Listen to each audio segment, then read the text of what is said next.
I flew across the country for Thanksgiving, but my family never even answered. 2 days later, they demanded I pay $500 per person for my sister's baby shower, so I sent 50 cents, shut down every family account, and let them panic without me. 31 years old, flying home for Thanksgiving like some kid who still believes family reunions fix everything. My name's Logan, and I hadn't been back to my hometown in almost 3 years. Not because I didn't want to, but because every time I tried something always came up. Usually in the form of my mother forgetting to tell me the date changed, or my sister Jenna planning something that only family was invited to, which apparently didn't include me. But this year felt different, or at least I wanted it to. I'd been working crazy hours at my tech job in Seattle, and thought maybe actually showing up would mean something. Maybe we'd laugh, eat too much pie, watch bad football, and pretend like the last few awkward years hadn't happened. So I booked my ticket 2 weeks in advance, texted my mom the flight number, and even told her I'd pick up dessert. She texted back a thumbs up emoji. That was it. No, can't wait to see you. No, drive safe. Just a yellow thumb floating in digital silence. I should have known then. When I landed, I called her. No answer. Texted nothing. Figured she was probably busy cooking, so I grabbed my rental car and started the hour drive from the airport. I even stopped at a bakery on the way to grab a pumpkin pie. It wasn't until I pulled into the driveway of our old house that faded beige 2-story with the cracked mailbox that still read the Carters that I felt something was off. No cars, no lights, no smells of turkey or cinnamon or anything remotely resembling family. I rang the doorbell anyway, more out of habit than hope. No answer. I tried the handle, locked. I called again, straight to voicemail. Hey Mom, it's me. I just got here. Where is everyone? My voice cracked a little, and I hated that it did. I left the pie on the porch just in case and drove around the block thinking maybe they'd moved and forgot to tell me. But their cars were nowhere. The whole neighborhood was quiet, the kind of stillness that hits you in the chest. I ended up sitting in a parking lot for nearly an hour, scrolling through my phone like an idiot waiting for someone to text me back. Nobody did. Finally, I caved and called Jenna. She picked up after 2 rings. Logan, why are you calling? Her tone wasn't annoyed, exactly more confused, like I'd interrupted something. Because I'm at Mom's house for Thanksgiving. Where are you guys? She went quiet. I could hear voices in the background, faint laughter, clinking silverware. Oh, right. We decided to do it at my place this year. Didn't Mom tell you? No, she didn't, I said slowly. I just flew all the way here. Well, we figured you probably wouldn't come, she said. You're always busy with work and all that. I literally told Mom I was coming. Yeah, well, it's kind of late now. We already ate. That one hit harder than I expected. I could picture them all sitting around Jenna's oversized dining table, Mom, Dad, my brother Mason, maybe even a couple of cousins laughing and talking like I never existed. You could have texted, I said, just once. She sighed like I was being dramatic. Logan, don't make this a big thing, okay? We'll see you at Christmas. I hung up before she could say anything else. The next 2 days, not one person called. Not Mom, not Dad, not even Mason. I stayed in a cheap motel off the highway, watched reruns of shows I didn't like, and tried to convince myself it didn't matter. But it did. It really did. Because it wasn't just about being left out, it was about being forgotten. Then on the 3rd morning, my phone buzzed. It was a text from Mom. Hey, sweetie. Quick question. Jenna's baby shower is next month. It's $500 per person for the venue, catering, and decorations. You're paying, right? I just stared at the screen. No, sorry about Thanksgiving. No explanation, not even a, how are you? Just a demand for money like the past few days hadn't happened. I actually laughed out loud, the kind of laugh that sounds a little unhinged. I texted back $500. For what? A royal wedding? She replied instantly. Don't start. It's your sister's special day. Everyone's contributing. Family supports family. Logan, that phrase, family supports family, was her favorite line. The same one she used when I was younger and she borrowed from my savings for Mason's first car, or when she guilted me into covering their mortgage 1 month until Dad's bonus came through. I used to think it meant something deep about loyalty. Now it just felt like code for we take, you give. So I opened my banking app, sent her exactly 50 cents, and added a note, good luck. 2 hours later, my phone blew up. First a call from Mom, then Jenna, then a group text titled Family Red Heart. The messages came flying in. Are you serious right now? Don't be petty, Logan. Mom's crying. You're so ungrateful. I didn't reply to any of them. I just muted the chat and went for a walk. That night, around 11 p.m., I got an email from my bank. Someone had tried to access the joint account I used to share with Mom years ago, the one I'd left open for emergencies. My stomach turned. When I logged in, I saw pending transfers, small amounts at first, but clearly testing the waters. Then another notification popped up. Mason had tried to use the shared family card for a $700 baby shower deposit. That's when something in me snapped. Years of being overlooked, used, and treated like a walking ATM hit all at once. I sat there staring at the screen and started closing every shared account. The old savings, the family card, even the streaming services I'd been paying for since college. It wasn't rage, it was clarity. Cold calm, overdue. Clarity. By the time I was done, the only thing left connected to them was my phone number, and even that felt temporary. I shut my laptop, turned off my phone, and slept better than I had in months. The next morning, I woke up to pounding on my door. Not a knock, pounding. Logan, open the door right now. It was Mason. His voice was muffled but furious. I know you're in there. I froze. He wasn't supposed to even know where I was staying. Then I remembered I'd left my location on in the family group chat before muting it. He pounded again, harder this time. You think you can just cut us off like that? You owe us an explanation. I took a slow breath, heart racing. For the first time, I realized this wasn't just a family argument anymore. It was about control, and I'd just taken it away from them. That was the moment everything shifted. I didn't open the door right away. I just stood there barefoot on the cold motel carpet, staring at it like it might start talking back. Mason's voice was sharp, the kind of anger that comes from entitlement, not hurt. He wasn't mad that I'd shut him out. He was mad that I'd finally stopped letting him in for free. Logan. He barked again, followed by a thud so loud the cheap wall art rattled. I know you hear me. I finally cracked the door open a few inches, just enough to see him. Same face, same smug grin I'd grown up with, except now he looked tired, maybe desperate. You shouldn't be here, I said. Yeah, well, Mom's freaking out. You froze her card. She couldn't even pay for gas last night. What's your problem? My problem, I repeated, half laughing. You mean my money, Mason. You guys have been using my accounts like they're family property. Because they are, he snapped. You've always said you'd help if anyone needed it. Mom counted on that. Now suddenly you're some big shot who's too good for his own family. I opened the door fully and crossed my arms. I'm the one who's been paying for everyone else's emergencies since I was 21. How many times has anyone paid me back? He frowned. That's not the point. Yeah, I said quietly. It never is when you're the one taking. He glared at me, shifting his weight like he wanted to say more but didn't know how. You humiliated Mom with that 50-cent thing. She cried all night. Jenna was the one who called me. She's pregnant, by the way. Maybe show some respect. I know she's pregnant.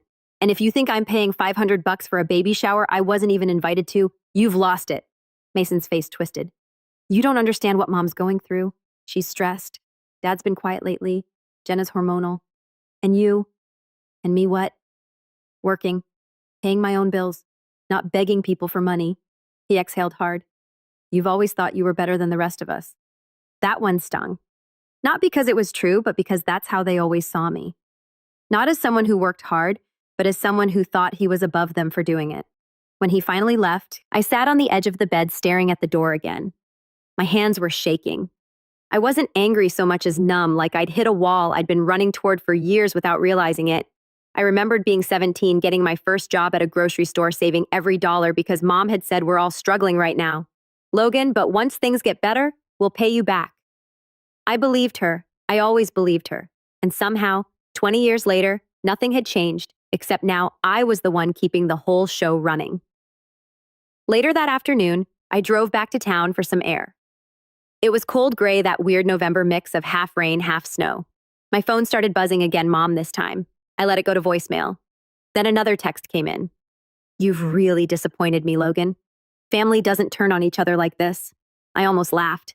Family doesn't turn on each other unless apparently it's convenient. I didn't answer, but a few hours later when I stopped at a coffee shop, I saw Jenna had posted something on Facebook, a picture of her holding her baby bump surrounded by pastel balloons and cupcakes. The caption read, "Can't wait for my special day. 2 hearts family means everything. #blessed, #grateful." And right below it, a comment from Mom. So proud of my beautiful daughter. You deserve the world. Some people forget where they came from. Nai Papa Ma. That line, that last one, it was aimed straight at me, and she knew it. The thing about family manipulation is it's rarely loud. It's quiet, passive-aggressive, sugar-coated with phrases like, "We love you, but," or "You've changed." My mom had perfected it years ago. She'd guilt you with a smile, make you feel like doing what's right was somehow cruel. I tried calling Dad that night, hoping maybe he'd see things differently. He picked up after a few rings, his voice tired. Hey, son. Hey, Dad. Look, I'm trying to understand what's going on here. Why is everyone acting like I committed a crime for not paying for Jenna's party? He sighed. You know how your mom is? She just wants everything perfect for your sister. It's her first baby, after all.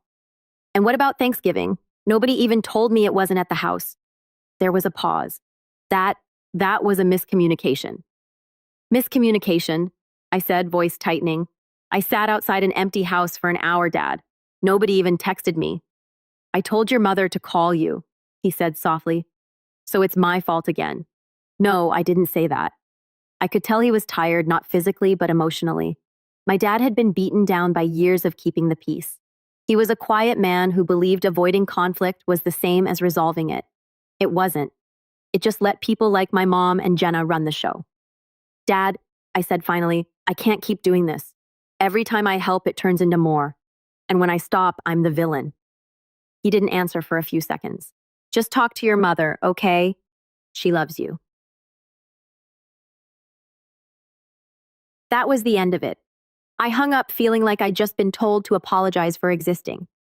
The next morning, Mom texted again. We're coming over to talk this out.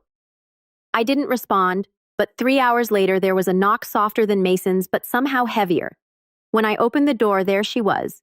Same neat hair, same perfume she'd worn since I was a kid. She smiled, but it didn't reach her eyes. Hi, sweetheart. Mom, I said flatly. Can we come in? She glanced over her shoulder. Jenna was behind her, bundled up in a white coat, one hand resting dramatically on her belly. I hesitated, but stepped aside. The moment they were inside, Mom started scanning the motel room like it was beneath her. You're still staying here? I thought you'd go to a nicer place. I'm not here for vacation. She set her purse down and folded her arms. Logan, this has gone too far. I don't know what's gotten into you lately, but you can't just cut off the family like that. Mom, I didn't cut anyone off. I stopped being used. Jenna rolled her eyes. Oh, please. You act like we're all stealing from you. You are stealing from me, I said. The accounts were supposed to be for emergencies, not baby showers, not gas money, not fancy restaurants. Mom's smile faltered. We're family. Family shares. Then why didn't family share Thanksgiving with me? That shut her up for a moment. Then she said quietly, you know how your sister gets when she's planning things? It wasn't personal. It always is, Jenna scoffed. You're just mad you weren't the center of attention for once.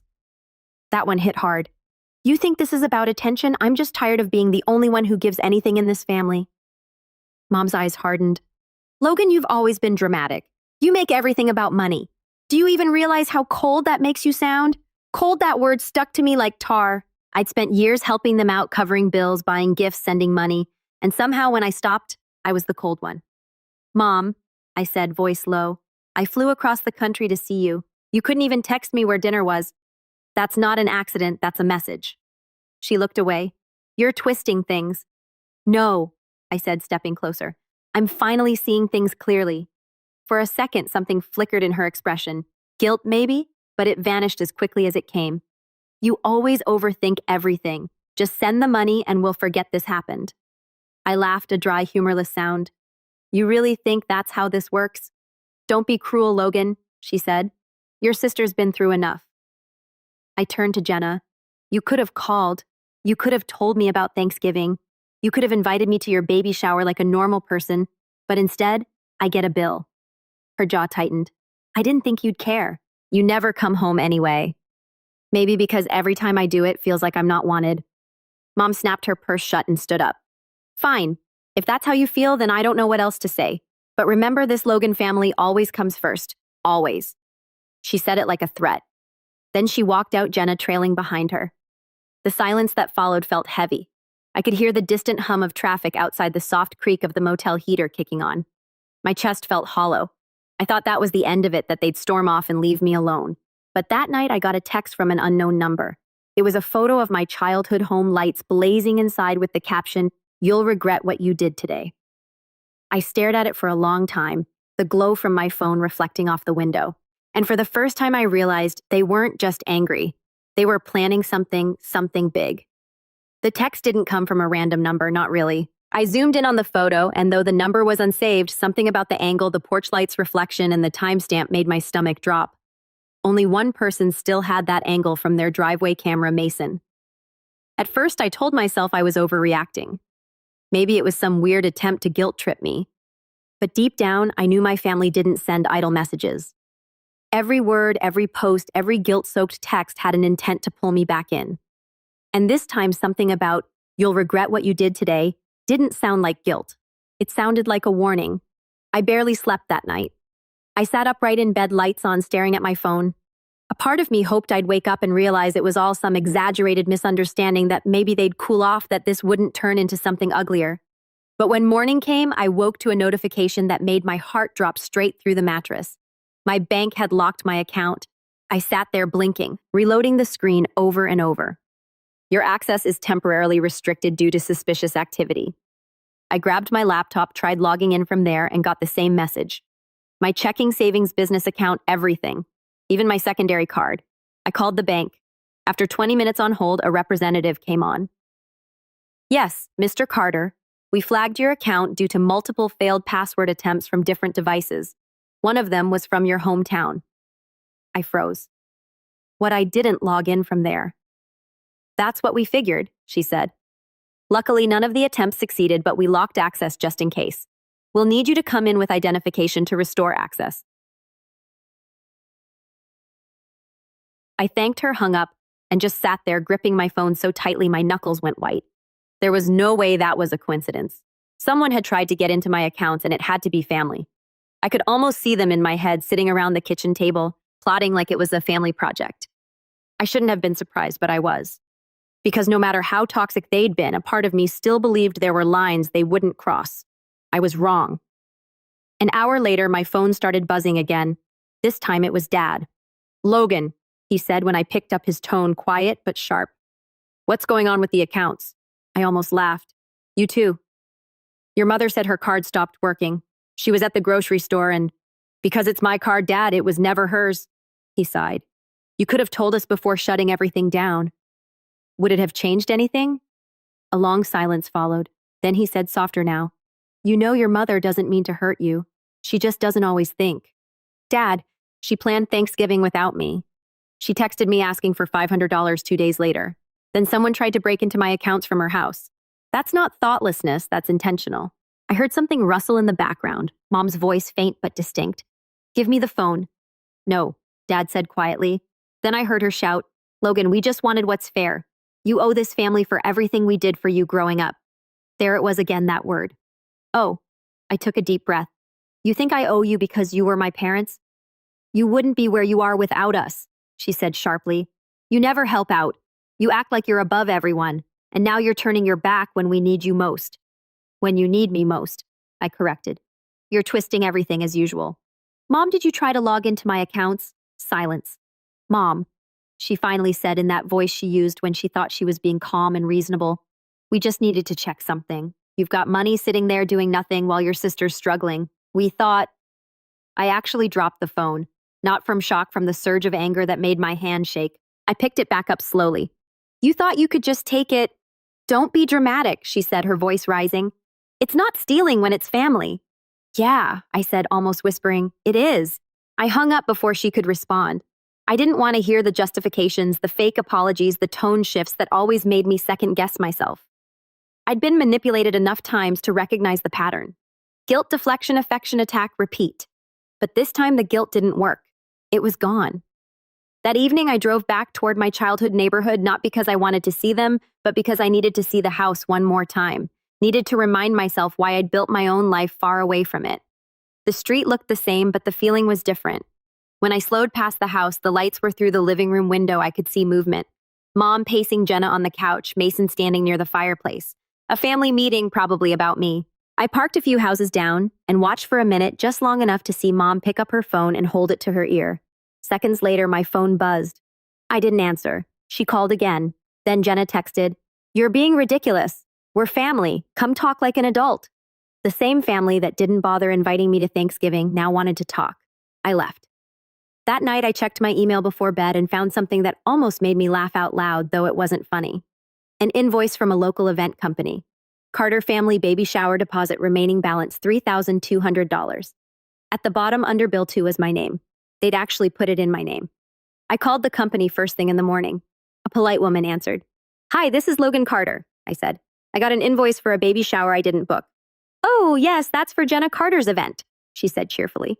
"Your mother gave us your details. She said you'd be covering the payment." And I gripped the phone so tightly it hurt.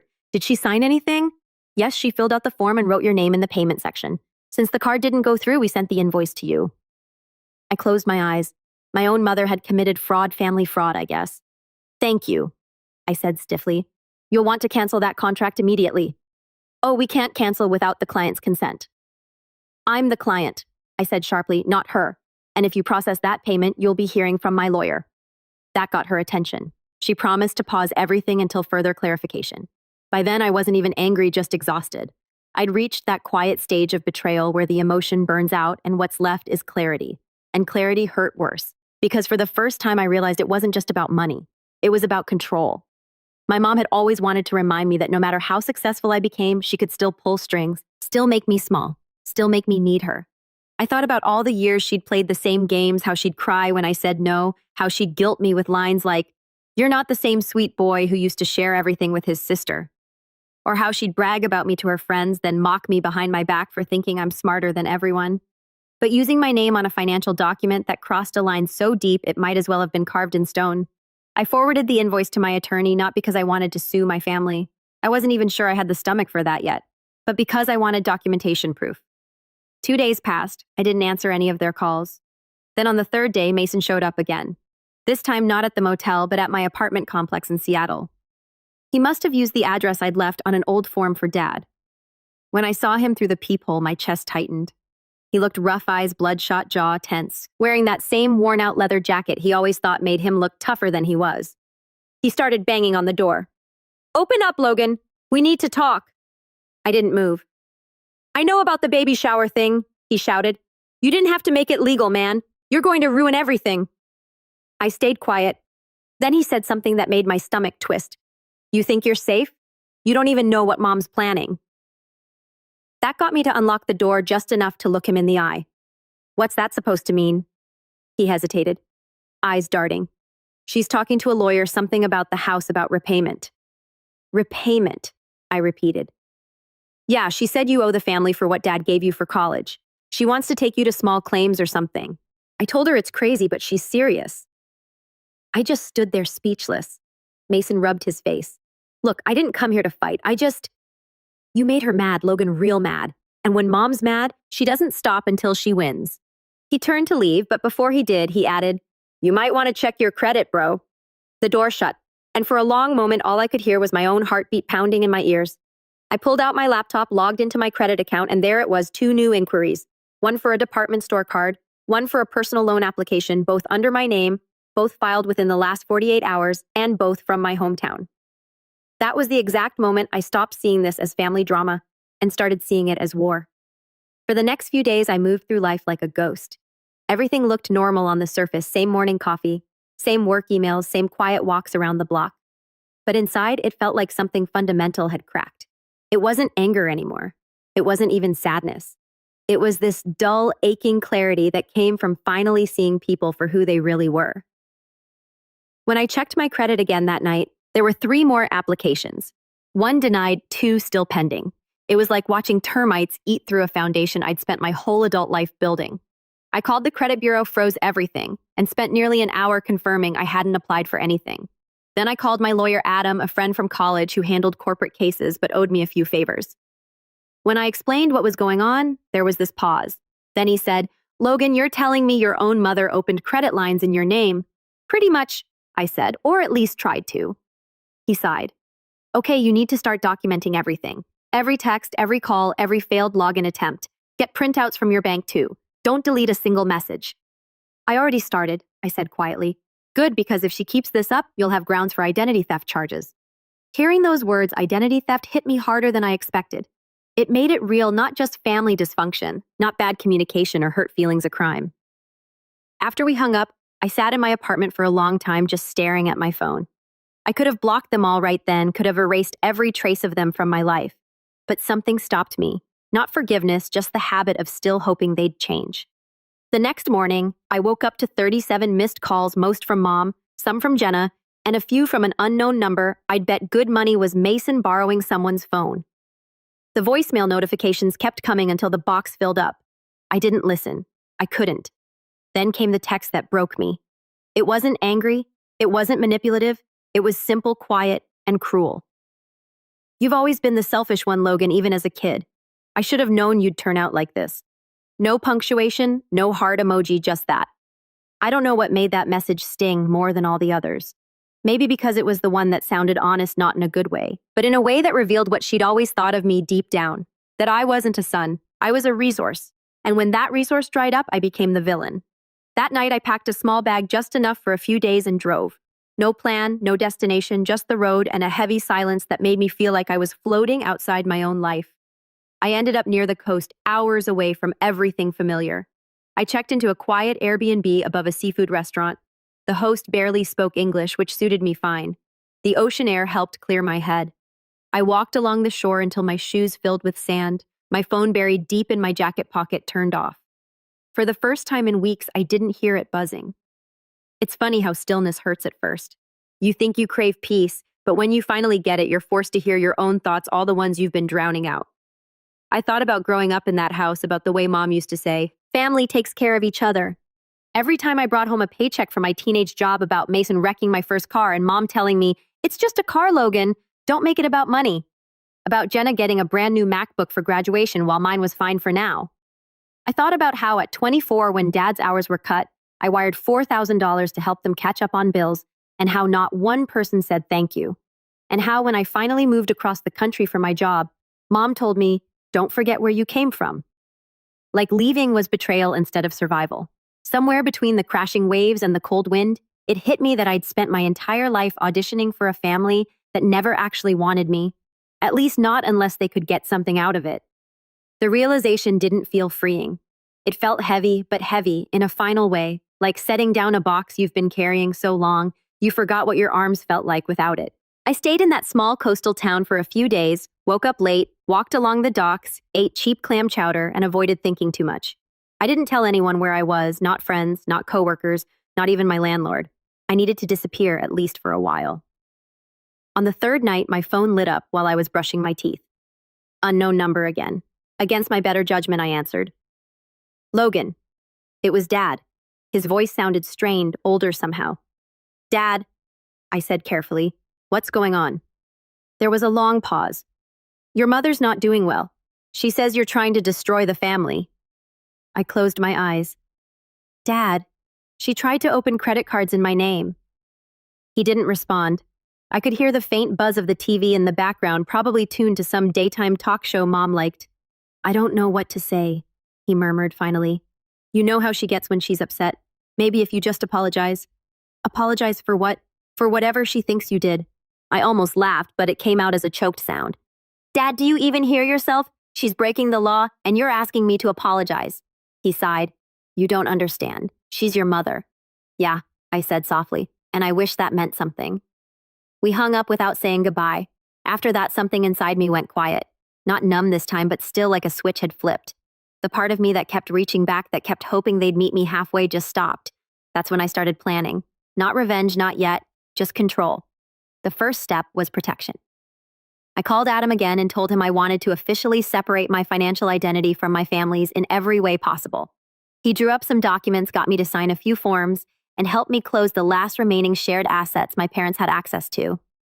Next, I updated every password, switched to two-factor authentication, and froze my credit indefinitely. I even changed my phone number. It felt paranoid at first, but after everything, I wasn't taking chances. Then came the part I'd been avoiding, writing down everything. Every incident, every message, every time they'd used me or humiliated me. It started as a list, short, clinical, but as the days went by, it turned into pages, then paragraphs, then a whole document. Reading it back was surreal. Seeing it all laid out like that, years of small manipulations, guilt trips, and family favors, made it impossible to pretend it wasn't a pattern. It wasn't random. It was systematic. By the end of that week, I'd made a decision. I wasn't going back. Not for Christmas, not for Jenna's baby shower, not ever maybe. I'd had enough. But walking away wasn't as clean as it sounds. The guilt still crept in sometimes. That voice in my head saying, "What if they're right? What if you really are selfish?" I'd sit by the window staring out at the ocean, thinking about how much easier life would be if I could just not care. But the truth is, even when you walk away from toxic family, the emotional leash takes time to snap. On my 5th day at the coast, I got one last text before turning my phone off completely. It was from Mason. "Mom says she's done trying. Don't bother coming back. No threats, no drama, just finality." And for some reason, that hurt more than anything else. Because even though I'd already decided to walk away, hearing it from them that they were done made it feel like I'd been exiled from something that was supposed to be unbreakable. That night, I couldn't sleep. I just lay there listening to the wind and the waves, thinking about how families are supposed to be a safety net. Mine had become a trap instead. Still under all that pain, there was something else stirring, a faint ember of determination, maybe even purpose. They thought cutting me off emotionally was punishment. They thought I'd come crawling back like always, but they'd underestimated just how much I'd already lost, and how far I was willing to go now that I had nothing left to protect but myself. I didn't know it yet, but that was the night I quietly started building the plan that would change everything. And when it was over, they'd finally understand what it felt like to lose something that couldn't be bought back. The morning after that last text from Mason, I woke up before sunrise. For once, I wasn't weighed down by dread. The coastal air felt sharper, cleaner. I watched the ocean turn gold with the light, and something inside me shifted. Maybe it was peace, maybe it was resolve, but I knew I couldn't stay frozen in that limbo between anger and guilt anymore. I drove back to Seattle that day with a single goal in mind: to rebuild not just financially, but personally. I wanted to make my life so solid that no one could ever reach in and shake it again. When I pulled into my apartment complex, everything felt strangely new, like I was stepping into my own life for the first time. The guilt was still there, faint and lingering, but I finally saw it for what it was: a leash they'd tied around my neck years ago, and I was done being led by it. My first move was practical. I got a new number, changed my email, replaced every card, and upgraded all my accounts to business tier security. Then I called Adam again and told him I wanted to take things further legally this time. He helped me draft a formal identity theft report, and I filed it with the local authorities. Not because I expected them to arrest my mom or anything. Honestly, I doubted it would even go that far, but because I wanted it documented, a line in the sand. After that, I started focusing on work again. For years, I'd been floating good at what I did, but never really pushing myself. I'd always been too distracted by family drama, guilt, and obligations that didn't belong to me. But now I had silent space focus, and I didn't waste it.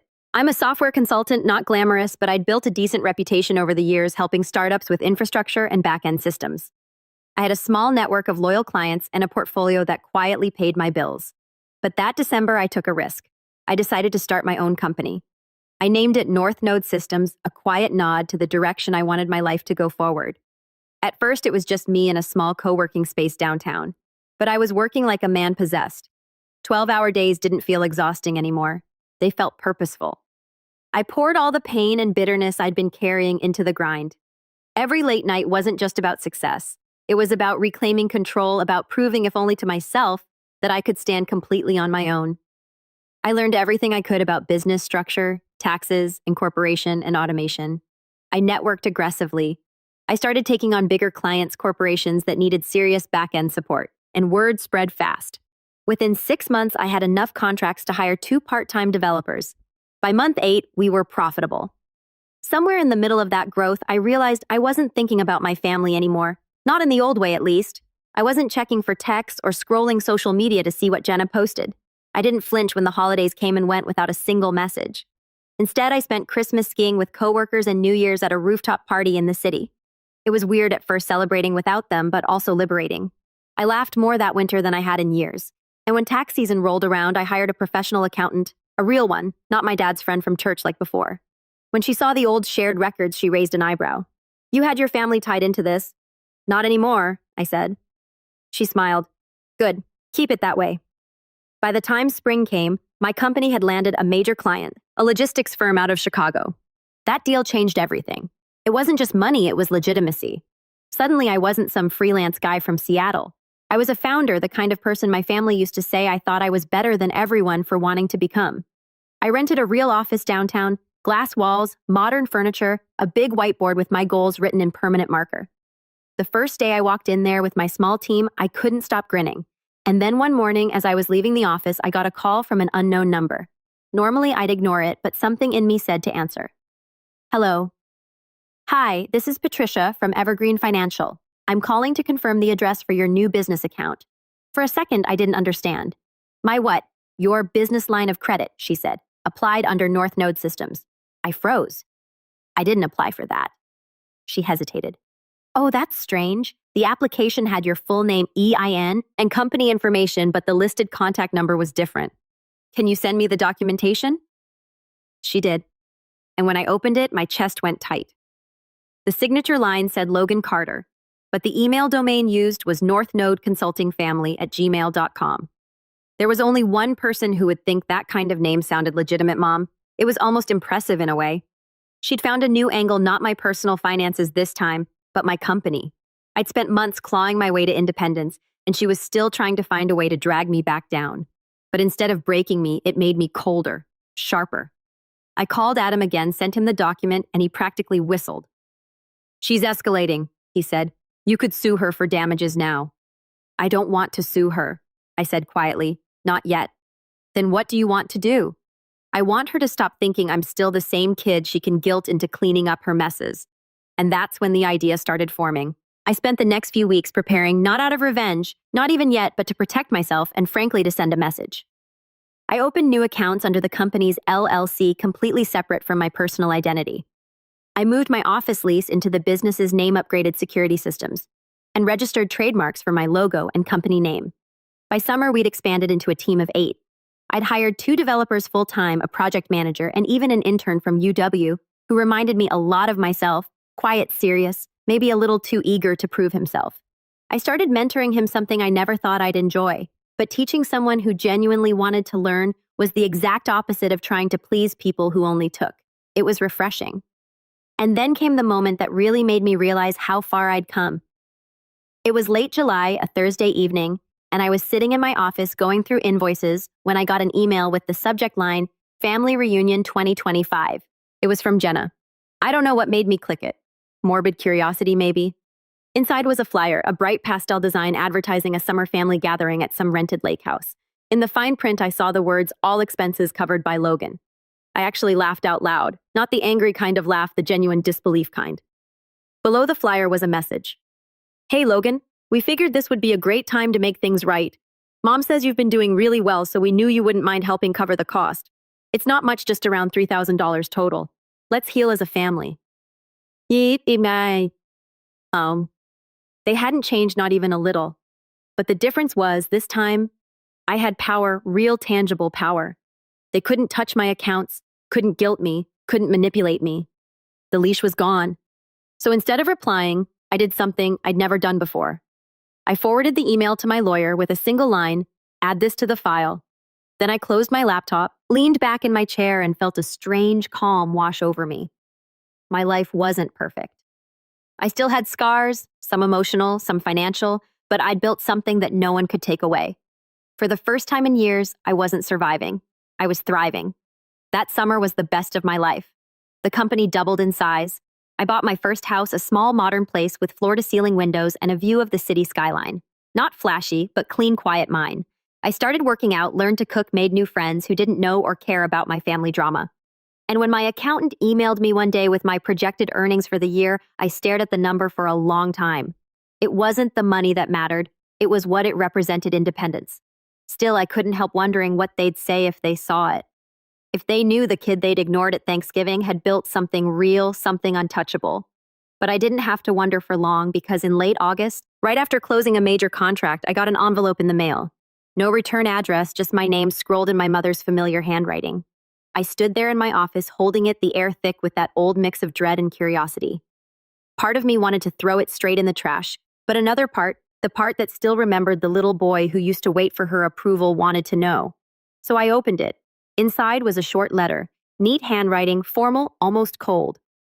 Logan, I heard about your business. Congratulations. I hope you'll remember who supported you through all those years of school and sacrifice. We're planning something important for the family. We'll talk soon.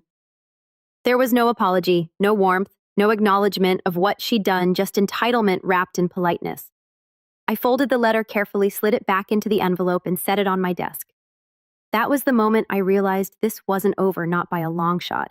Because if there was one thing I knew about my family, it was this: they only reached out when they wanted something. And this time, I had the feeling they wanted something big. I didn't touch the letter for 3 days. I kept it on my desk right next to my monitor, not out of sentiment, but as a reminder. A reminder of how easy it would be to slip back into their orbit if I let emotion cloud judgment. Every time I glanced at that neat, practiced handwriting, the part of me that once wanted peace warred with the part that now demanded justice. But then something happened that made the decision for me. It started with a phone call from my accountant, a woman named Nora, who had saved me more than once from my own disorganization. "Logan," she said carefully, "did you authorize a tax inquiry from an external party?" I frowned. "No." "What?" "Because someone tried to access your IRS records using your social security number. They claim to be a family representative for your business." I didn't even have to ask who. I thanked her, hung up, and sat in silence. The letter, the new family event, the timing, it all fit together too neatly. Mom wasn't congratulating me. She was positioning herself.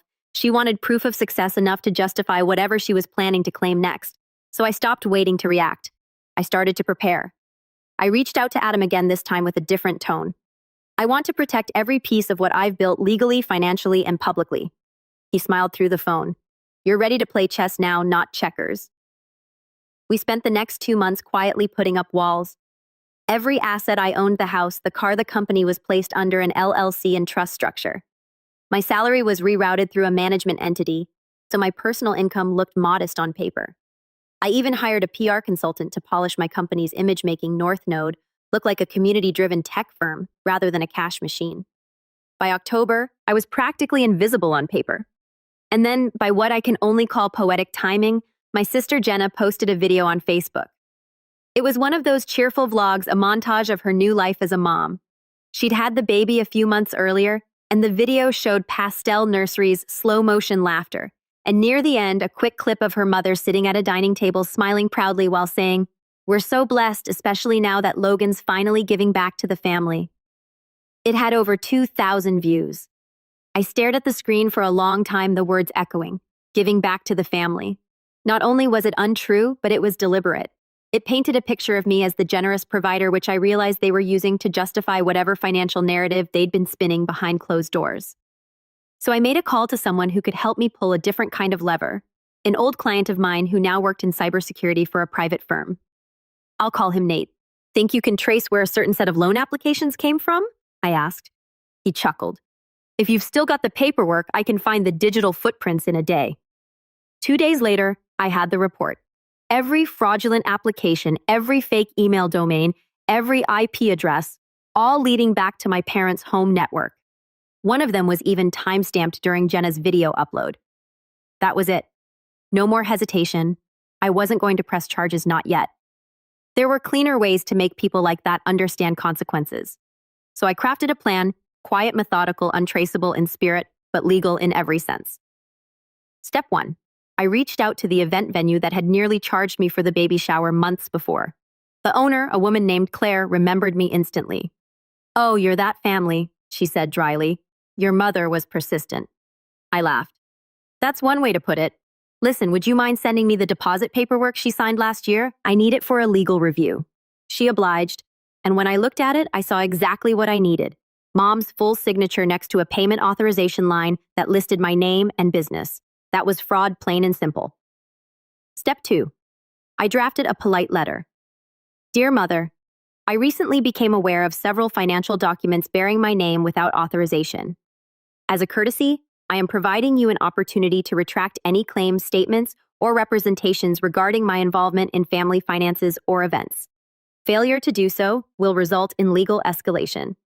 Warm regards, Logan." I sent it certified mail. And because I knew how she worked, I expected exactly what happened next. Silence followed by rage. 2 weeks later, I received a text from Mason. "Nice move. Mom's furious. You think you can scare us?" I didn't reply. I didn't need to, because by then the third step was already underway. See, part of running a company means building relationships, accountants, lawyers, even journalists. So I reached out to a small but reputable business magazine that often profiled local founders. I pitched them a story about escaping financial manipulation to build independent success. I didn't name names. I didn't have to, but I told the truth every word of it. The article went live in late November. It was titled, How One Man Cut Financial Ties to Survive and Thrive. It blew up. Thousands of shares, dozens of comments, and within a day, people from my hometown were connecting the dots. It wasn't hard, same last name, same small town roots. By the time Mom called, she wasn't even pretending to be polite. How dare you humiliate us like this? She hissed through the phone. Everyone knows who you're talking about. I took a deep breath. Maybe if it didn't sound familiar, you wouldn't be so upset.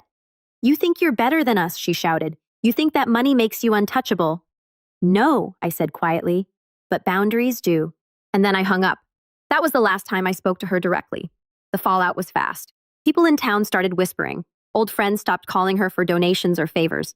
Jenna's little influencer channel went dark after she started getting comments like, "Guess your brother finally wised up, huh?" But I didn't celebrate, not outwardly. Revenge, I realized, isn't always fire and fury. Sometimes it's quiet, like watching a tower you didn't build finally crumble under its own weight. Still, I wasn't done. The final touch came a month later. My company had grown large enough that we started a philanthropic branch, small grants for tech education and scholarships for underprivileged students. I decided to name the scholarship fund after my late grandmother, the only person in my family who ever treated me with kindness. When the press release went public, one journalist asked why I chose that name. I smiled and said, "Because she taught me that love doesn't come with a bill attached." That line made headlines. And when I saw the quote circulating online, reposted by hundreds of people tagged under #NorthNode, I knew the message had reached exactly where it needed to. Not long after, I got a final envelope in the mail. No return address again, but I didn't need one. Inside was a single line written in that same elegant handwriting. "You've made your point." I stared at it for a long time, then folded it neatly and slid it into a drawer. For the first time, I didn't feel anger. I didn't feel guilt. I felt distance. Clean. Quiet, peaceful distance. They'd spent years teaching me that family was about control and debt, but now they understood that my definition had changed, that I'd built something they could never manipulate again. And in a strange, poetic way, that was the best revenge of all. Because while they were still fighting over money, reputation, and sympathy, I'd already moved on to something they'd never have freedom. Still, something told me this wasn't the end. People like my mother didn't disappear quietly. They regrouped, waited, planned, and deep down, I knew sooner or later she'd try one more move. For a few months, life was quiet, unnervingly quiet. NorthNode was thriving, my team was expanding, and I'd finally started to feel like the world wasn't something I needed to defend myself against. I was sleeping again, smiling again, but in the back of my mind, I knew silence wasn't peace. Not when it came from people like my mother. It was strategy. Then in mid-March, the storm hit. It started with a voicemail from my dad. His voice was low, defeated. "Logan, I don't know how to tell you this, son, but your mother's in trouble. Serious trouble." I didn't call back right away. I sat there for a few minutes, just staring at my phone, my coffee cooling in my hand. I knew it was coming. I didn't know what shape it would take, but I knew. When I finally called him back, he picked up on the first ring. "She's being investigated," he said, exhaling shakily. "For the credit fraud thing, someone reported it to the state attorney's office." I went still. "Someone..." He hesitated. "They said it came through the bank. Apparently, multiple institutions flagged her name after the applications you blocked last year. They connected the IP addresses and..." His voice trailed off. "They want to talk to me too." I closed my eyes. It had finally caught up to her. I hadn't pressed charges, but when I filed that fraud report, it created a trail. Banks don't ignore patterns like that, not when it looks like systematic abuse of credit. "What's going to happen?" I asked quietly. He sighed. "They might press charges for attempted identity theft. Maybe fines, maybe probation. I don't know. She's falling apart." I didn't say anything. He filled the silence. "She said you ruined her life, Logan, that you made her look like a criminal." I swallowed hard. "Dad, she is a criminal. She used my name, my information." He didn't argue. He just sounded small. "I know." There was a pause. Then softly she asked if you'd help. "Just talk to the investigators. Maybe tell them it was all a misunderstanding." I almost laughed, but it came out hollow. "After everything, she still thinks I'll save her." "She's your mother," he said weakly. "Yeah," I said, "and I'm her son, not her safety net." When we hung up, I sat in my office and just let the weight of it all settle in. I didn't feel joy, not satisfaction, just finality. The kind that comes when something that's been rotting for years finally collapses. The next few weeks felt like watching a slow-motion car wreck. News traveled fast in our hometown.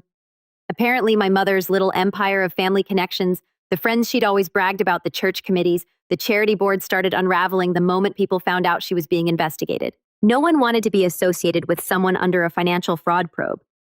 Her social circle shrank overnight. The women she'd hosted dinners for stopped calling. Even the pastor's wife, who used to call her the backbone of the community, avoided her at the grocery store. Jenna, of course, tried to control the damage. She went online posting teary videos about forgiveness and family healing, but her followers weren't sympathetic. Most of them had seen the earlier drama, the gossip threads, the comments that connected her name to mine. Sponsors pulled out, brand deals evaporated. Her channel went quiet. Mason took it the hardest, though. He called me once, the only time I'd heard his voice since that night at the motel. "You got what you wanted, huh?" he said bitterly. "I didn't want this," I said. "Bull," he spat. "You've been waiting for us to fall apart so you could feel like the good guy." I stayed calm. "You guys did this to yourselves, Mason. I didn't tell her to lie. I didn't tell her to steal. All I did was stop cleaning up after you." He was silent for a long time, then quieter. "She's not going to recover from this." "That's not on me," I said softly. "It's on her." He hung up without another word. After that, I stopped answering calls from any of them. There wasn't anything left to say. The investigation dragged on for a few months. It never became a headline. It was too small for that, but word still spread. In a town like ours, you can't hide scandal. Mom ended up taking a plea deal to avoid trial, community service restitution, and a record that would follow her forever. Dad called one last time to tell me. He sounded tired, older than I'd ever heard him. "She wanted me to tell you she's sorry," he said. "For what?" He hesitated. "Everything, I think. But she still says she doesn't understand why you'd go this far." I took a deep breath. "Because she never understood how far she pushed me." There was a pause. Then he said, "I don't think she ever thought you'd really leave." "I didn't leave," I said quietly. "I escaped." He didn't call again after that. That summer, I got a letter in the mail. Not handwritten this time. Typed, formal, cold. It was from my mother's attorney. "This letter serves to notify you that any shared financial accounts agreements or familial ties involving your personal assets have been permanently dissolved by mutual consent." It was sterile, final. But at the bottom, in faint ink, there was a note clearly typed by her, not the lawyer. "I hope you're happy." I folded the letter, placed it in the same drawer as all the others, and then for the first time locked it. Not because I wanted to hide it, but because I wanted it contained. That part of my life was over. The following months were a blur of growth. North Node expanded into 2 new cities. I hired more staff, opened a mentorship program for underprivileged youth, and even started investing in small startups led by people who reminded me of myself, ambitious but unsupported. Every success felt like a quiet middle finger to the people who once told me I was selfish for wanting more. Occasionally, I'd hear bits of news from back home through mutual acquaintances or old classmates who still kept tabs on gossip. My parents had sold the family house to pay off fines. They'd moved into a smaller place outside town. Jenna's partner had left her overwhelmed by the fallout. Mason had taken up a job at an auto shop, apparently working long hours to help Mom and Dad get back on their feet. Sometimes I'd wonder if they ever sat around that tiny new kitchen and talked about me. If they blamed me for everything that went wrong, or if maybe somewhere deep down they finally realized I wasn't the villain. But even if they did, it didn't matter. Their opinions no longer had the power to shape my reality. By the time autumn came around again, 1 year after that empty Thanksgiving, I decided to take a week off and fly somewhere warm. Mexico this time. No phone calls, no emails, no obligations. Just me. On the morning of the flight, I stopped by my office to sign a few papers. When I walked in, my assistant handed me a small envelope that had arrived in the mail. No return address, but this time I recognized the handwriting instantly. I opened it slowly, half expecting another jab, another guilt trip. But instead, there was a single line written in shaky pen. "I see your grandmother's name everywhere now. You made her proud." For the first time in a long time, I smiled. Not because I forgave her, not because it made things right, but because maybe for just a moment she'd understood that all the things she tried to twist into weakness had become my strength. I didn't write back. I didn't need to. I walked out of the office, suitcase in hand, the city alive around me. For once, I wasn't running from anything. I wasn't chasing approval or fighting ghosts. I was free. Completely, finally, undeniably free. And as the elevator doors closed, I thought about all the times my mother had said, family supports family. She was right, just not in the way she ever meant. Because in the end, the only person who ever truly supported me was me.